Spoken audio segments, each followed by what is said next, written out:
Alors, Mindfac, c'est quoi? Donc c'est une expérience de créativité. On a repris un peu le format du hackathon, qu'on a essayé d'augmenter vraiment un maximum pour en faire une expérience qui aille beaucoup plus loin, qui soit vraiment originale et ambitieuse. Donc le principe, c'est de créer sur un week-end un cadre dans lequel des participants, donc ici on en a une soixantaine, puissent donner cours à leur créativité, à leur imagination, pour développer des projets qui aient du sens pour la société de demain, un impact positif, qui soit ambitieux, visionnaire, et à partir donc de cette vision et de ce projet, de créer un prototype. Donc ça, c'est l'aspect plus classique des hackathons. Le thème de Mindfac, on le voit un petit peu donc dans le nom puisqu'on a le mind, c'est toutes les technologies et sciences cognitives. Alors, elles apparaissent à deux niveaux sur l'événement. Donc un premier niveau qui est sur la construction de l'événement, puisqu'on a travaillé donc avec des chercheurs et chercheuses en sciences cognitives pour développer cette expérience de créativité et se servir des découverte des sciences cognitives pour améliorer le flux créatif, nous on appelle donc le flow, sur l'événement. Donc cette notion de flow, elle est importante, c'est vraiment sur ça qu'on se différencie sur cet événement. On essaye de créer un flow collectif.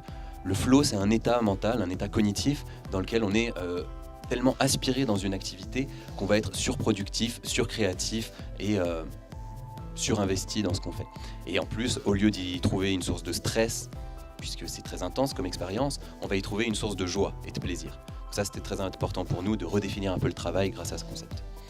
La deuxième notion, enfin le deuxième pied cognitif qu'il y a dans l'événement, c'est donc sur les projets en eux-mêmes, puisque les participants vont développer des projets en équipe de 5 à 7 qui tourneront autour du cognitif. Donc que ça aille des neurosciences à l'intelligence artificielle en passant par la psychologie et l'éducation, tout ça c'est du cognitif et tous les projets vont un petit peu tourner autour de ces notions. Alors un des autres gros aspects qu'on a beaucoup travaillé, donc aussi grâce à des résultats de sciences cognitives et aussi grâce à, on va dire, l'équipe organisatrice, puisque dans l'équipe il y a donc des artistes, des scientifiques, des profils d'innovateurs et designers. On a cette transdisciplinarité qui se retrouve dans l'équipe organisatrice et qui était très importante pour nous et qu'on a voulu répliquer sur l'événement. Donc sur l'événement, la transdisciplinarité, on la développe sous plusieurs aspects. Tout d'abord, un aspect de recrutement, donc les participants vers lesquels on a communiqué pour les faire venir sont très transdisciplinaires. Donc déjà au niveau des âges, ça va de 19 à 59 ans, je crois. Et puis on a des profils donc plus scientifiques, plus techniques, plus design, plus business, mais on a aussi des gens qui sont pharma, des gens qui sont dans l'assurance, des artistes, des profils très très très divers et variés et très complémentaires, des professeurs des écoles aussi. Enfin, on a vraiment de tout, donc on est très fiers de ce recrutement qu'on a réussi, transdisciplinaire. Et puis aussi au niveau donc de l'événement lui-même, on a je vous l'ai déjà dit, utiliser donc les sciences cognitives pour créer un rythme sur l'événement qui crée du flow. Et puis on a toute une scénographie et une direction artistique qui fait que les couloirs sont décorés, il y a toute une ambiance qu'on a voulu dans le thème du cyberpunk qui reprend un peu ses aspects cognitifs. Le cyberpunk, c'est en même temps un mouvement artistique, en même temps une philosophie, en même temps qui touche en même temps à beaucoup d'aspects scientifiques. Donc on a une scénographie qui est cyberpunk avec des artistes qui nous ont prêté des œuvres, toute une ambiance lumineuse qu'on a développée et plusieurs œuvres génératives et numériques en réalité virtuelle sur les ordinateurs, en physique avec un tapis connecté qu'on a développé sur l'événement et qui vont nous permettre d'avoir un espèce de retour sur l'événement qui soit artistique. Donc à la fin de l'événement, il y aura un certain nombre d'œuvres d'art qui auront été créées.